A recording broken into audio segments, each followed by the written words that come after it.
हमारे घर में बहुत तकलीफें बढ़ गई, बहुत दुख बढ़ गया, बहुत कष्ट, अपार कष्ट बढ़ गया, बहुत दुख हमारे जीवन में बहुत बढ़ गया है। तो शिव पुराण कहती है कभी मौका मिले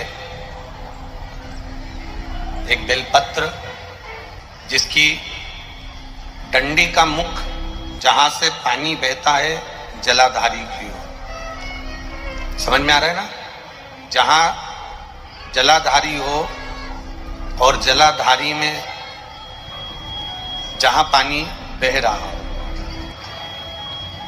उस पानी बहने वाली जगह पर डंडी का मुख हो जलाधारी। अब समझ लो थोड़ा सा, जैसे ये गोल जलाधारी है, ये शिवलिंग है, यहाँ अशोक सुंदरी है और यहाँ से पानी बह रहा है। ये डंडी का जो मुख होता है, उस डंडी के मुख को अशोक सुंदरी वाली जगह पर नहीं, बिल्कुल जहां से पानी नीचे बहता है बस वहीं इस डंडी का मुख हो, पत्ती का मुख महादेव की ओर,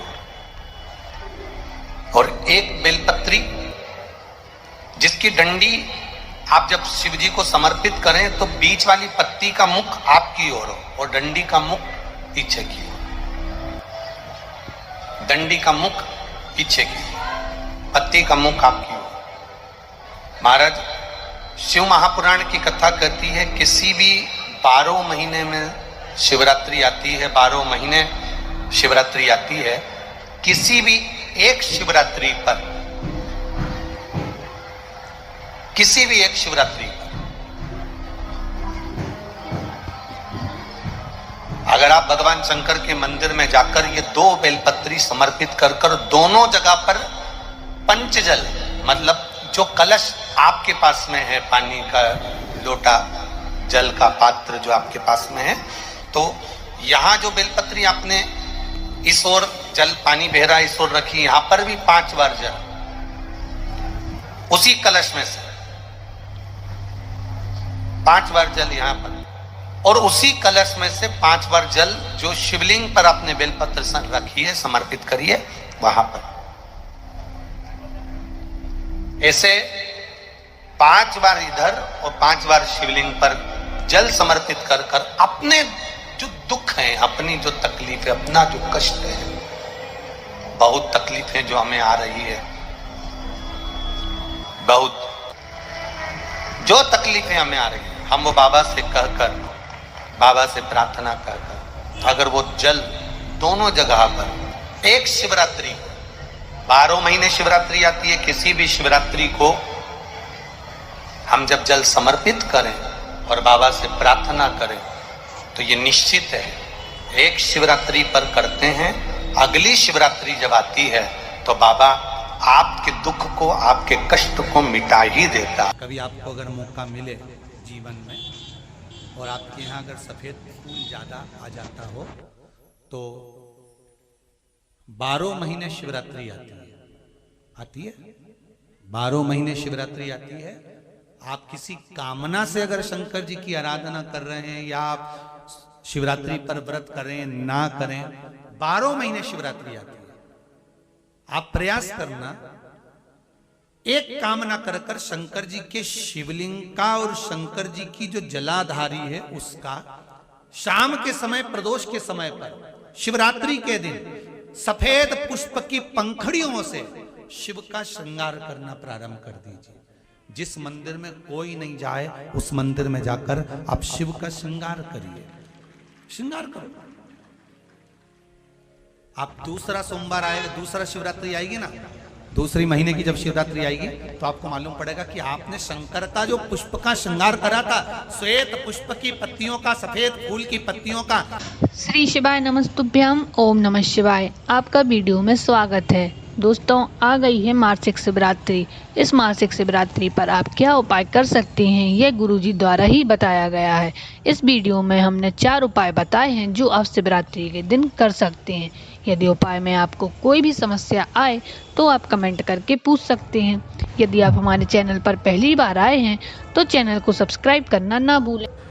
हर महीने की जो शिवरात्रि आती है, मासिक शिवरात्रि जो आती है, आप 12 महीने का नियम बनाओ कि मैं 12 महीने की शिवरात्रि का व्रत करूं ना करूं।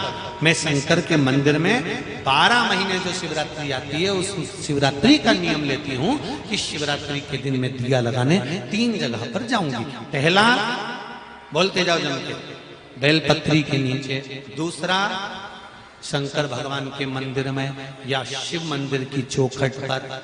तीसरा, आंवले के वृक्ष के नीचे। ये 3 जगह पर आप प्रणाम कर कर, झोली पसार कर बाबा देवाधिदेव महादेव, माता लक्ष्मी और पार्वती के नाम से दिया लगाना प्रारंभ कर दीजिए। 3 महीने की शिवरात्रि पूरी हो, ये निश्चित है अगला पत्र आपका इस जगह पर मिलेगा कि बाबा ने मेरा ये कार्य किया। शिवरात्रि के दिन बेर चढ़ाने का बड़ा महत्व है, और शिवरात्रि पर चढ़ा हुआ वो बेर उठाकर ले आइए और उस बेर को उठाकर रख लीजिए। मान लो किसी को उदर से जुड़ी हुई जब तकलीफ रहती है, पेट से जुड़ी हुई तकलीफ रहती है, पेट से जुड़ी हुई कोई भी प्रॉब्लम, अगर पेट से जुड़ा हुआ कोई भी रोग आपको लग गया और डॉक्टर की दवाई चल रही है, सारी औषधि चल रही है, जो शिवरात्रि पर आपने बेर चढ़ाया है वो बेर अगर आपके यहाँ रखा हुआ है, वो बेर उस रोग वाले व्यक्ति को खिला दीजिए। आधे घंटे के अंदर पेट का दर्द, पेट की तकलीफ, पेट का कैसा भी रोग होगा एकदम आराम लग जाएगा। उस बेर में इतना प्रबलता आ जाती है शंकर को, जो शिवरात्रि के दिन बेर चढ़ाया जाता है। दोस्तों, पहला उपाय, यदि आपको बहुत कष्ट है, तकलीफ है, समस्या है, तो शिवरात्रि के दिन आप यह उपाय कर सकते हैं। आपको करना क्या है, आपको 2 बेलपत्र और 1 लोटा जल लेकर चले जाना है शिव जी के मंदिर और शिवलिंग के पास। शिवलिंग में जो जलाधारी होती है, जहाँ से जल बहता हुआ जाता है, वहाँ आपको 1 बेलपत्र चढ़ानी है और बेलपत्र की डंडी का मुख जलाधारी की ओर ही होना चाहिए। और आप दूसरी बेलपत्र ले गए हैं वह शिवलिंग पर चढ़ा दें। आप जिस ओर से शिवलिंग पर वह बेलपत्र चढ़ा रहे हैं उस ओर आप पत्ती का मुख करें तथा उसकी डंडी का मुख आपके विपरीत होना चाहिए। अब जो आप 1 लोटा जल ले गए हैं वह 5 बार पहले जलाधारी वाली बेलपत्र पर थोड़ा थोड़ा करके, फिर शिवलिंग पर जो बेलपत्र चढ़ाई है उस पर 5 बार जल थोड़ा थोड़ा कर कर चढ़ाएं। 1 लोटे जल में से ही आपको 5-5 बार थोड़ा थोड़ा जल चढ़ाना है और अपनी दुख कष्ट महादेव को बताना है। दोस्तों, दूसरा उपाय, आपको सफ़ेद फूल लेना है। वह फूल केतकी या चंपा का नहीं होना चाहिए, क्योंकि महादेव केतकी चंपा का फूल स्वीकार नहीं करते हैं। बाकी कोई भी सफ़ेद फूल आप ले सकते हैं। अब आप शिव मंदिर चले जाएं और सफ़ेद फूल की पंखुड़ियों से शिवलिंग का और जलाधारी का श्रृंगार करें। यह कार्य आपको शिवरात्रि के दिन प्रदोष के समय, मतलब 4:30 से 6 बजे के बीच शाम को ही करना है। तीसरा उपाय, शिवरात्रि के दिन यदि आप व्रत नहीं कर सकते हैं या किसी कारण से नहीं रख पाए हैं तो आपको 3 जगह दिया लगाना आरंभ कर देना चाहिए। पहला दिया बेलपत्र के वृक्ष के नीचे, दूसरा दिया शिव जी के मंदिर या शिव जी की चौखट पर, और तीसरा दिया आंवले के वृक्ष के नीचे। यह तीनों दिया आपको शिव पार्वती के नाम से ही लगानी है। चौथा व अंतिम उपाय, यदि आपको पेट से संबंधी कोई भी समस्या है, कोई भी कष्ट है, तो शिवरात्रि के दिन चढ़ा हुआ बेर बहुत ही उपयोगी होता है। आप शिवरात्रि के दिन शिव जी को बेर चढ़ाएं और वह चढ़ा हुआ बेर वापस ले आएं, और फिर जिसको पेट की तकलीफ है उसे वह बेर खिला दें। उसके सारे कष्ट अपने आप दूर हो जाएंगे। हम आशा करते हैं आपको चारों उपाय समझ आ गए होंगे। उपाय में कोई भी समस्या आए तो आप कमेंट करके पूछ सकते हैं। ऐसी ही वीडियो देखने व सुनने के लिए हमारे साथ बने रहें और हमारे चैनल को सब्सक्राइब करना ना भूलें। ये वीडियो पसंद आई हो तो वीडियो को लाइक, कमेंट और शेयर करें। धन्यवाद।